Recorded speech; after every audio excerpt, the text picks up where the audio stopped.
가습기 살균제 사고의 원인은 살균제에 함유되어 있는 화학 성분이었습니다. 네.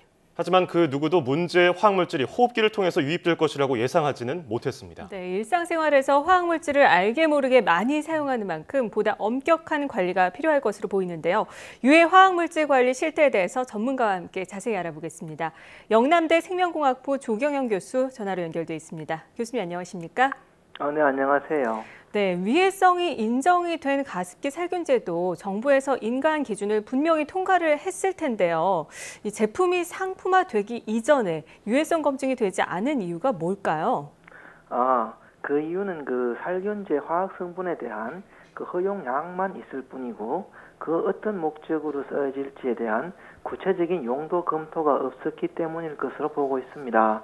예를 들면 PGH나 PHMG는 그 가열 조건에서 사용하면 안 된다는 것을 몰랐다는 거죠. 네. 그래서 단순히 수생 독성이나 뭐 이런 것들만 고려했고요. 또한 그 개인적으로 사용량이 다르다 혹은 하루의 허용량이 꼭 필요하다는 것을 몰랐다는 거죠.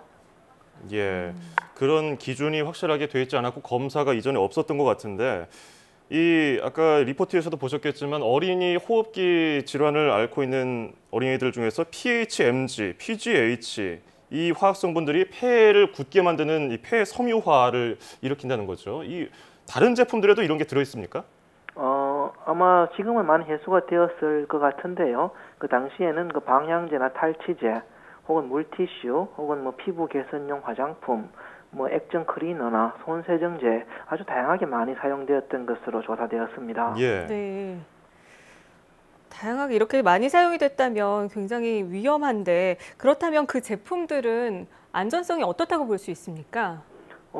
개인적인 민감도라든지 뭐 개인적인 사용량에 달라서 단정 지을 수는 없고요. 또한 이것을 그 허가된 용도 이외에 다른 자의적인 용도로 어떻게 사용할지가 아무도 모르기 때문에 그 굉장히 안전성에 대해서 우려가 큰 편입니다. 네. 예. 적절하게 그래서 이 정부가 제2의 가습기 살균제 사고를 막으려고 화학물질의 등록 및 평가 등에 관한 법률, 이른바 화평법을 제정했습니다. 이게 생김으로써 이제 이런 검사도 더 철저하게 할 거고 문제 제기도 더 할 건데 효과가 충분히 있습니까? 아마 그 위험 화합물에 대한 그 유해성 조사라든지 그 관리에는 도움이 될 겁니다. 예. 그러나 여전히 그 개인적인 사용량, 하루에 사람의 그 어떤 취향이라든지 혹은 상황에 따라서 마음대로 많이 쓸 수도 있고요. 아하. 또한 자의적인 사용, 혹은 또 업자들이 여기에 파생적인 상품을 만들어내는 것까지 다 그 규제를 하는 데는 아마 한계가 있을 걸로 보입니다. 예. 네, 제대로 규제가 이루어져서 실효성이 좀 있어야 할 텐데요. 사실 일상생활에서 하루 평균 15개에서 20개의 화학물질이 함유된 제품을 사용을 하고 있는 상황입니다. 아까 말씀을 해주셨지만 뭐 화장품부터 손 세정제, 치약, 그리고 뭐 주방 세제까지 각종 유해 화학물질이 함유된 생활용품이 참 많이 있는데요. 그렇기 때문에 소비자 입장에서도 특별히 주의할 점이 있을 것 같습니다. 어떤 점을 주의해야 될까요? 네, 그 살균제는 대부분 그 세포막을 파괴하는 특성을 가집니다. 그래서 살균력이 크다는 것은 그 내 피부나 혹은 그 아기의 피부에도 혹은 장기에도 해로울 수 있다는 것을 의미합니다. 그래서 그 살균제를 너무 많이 맹신하지 말고요. 꼭 필요한 용량만을 지켜 쓰고 또 너무 걱정한 나머지 많이 쓰는 것도 안 좋고요.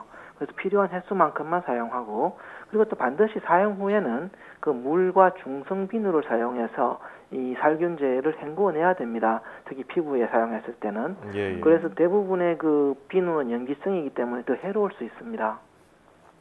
이 제품의 옆면에 스티커로 붙어 있는 게 있지 않습니까? 얼만큼을 사용해야 된다 이런 게 정확히 나와 있나요?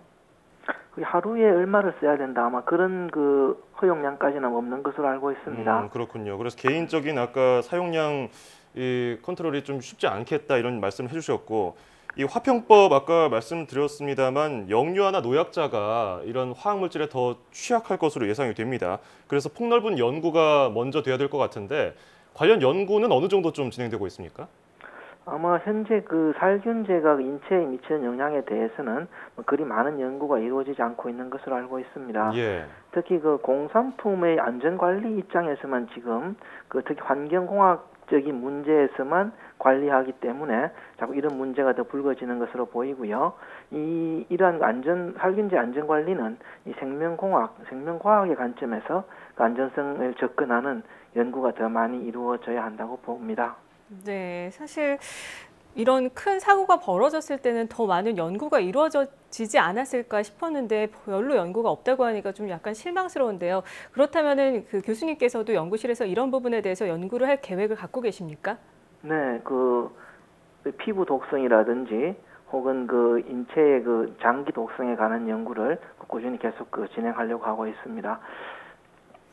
네, 알겠습니다. 예, 연구가 좀 제대로 이루어져서 더 이상 이런 일이 발생하지 않도록 했으면 좋겠습니다. 자, 지금까지 영남대 생명공학부 조경영 교수와 함께 이야기 나눠봤습니다. 교수님 오늘 말씀 고맙습니다. 네, 감사합니다.